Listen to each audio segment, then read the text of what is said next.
jam lang ya. Am borong di saman tarka mon. Mungkin masuk malah di.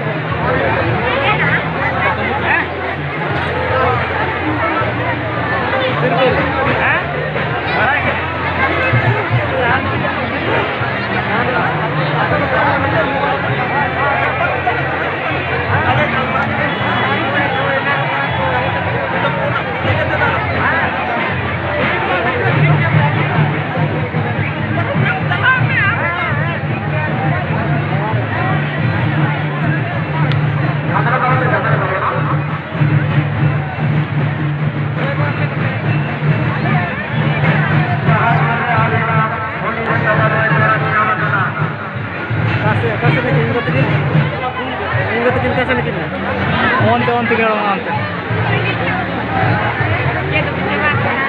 Phone ಅದಾರೆ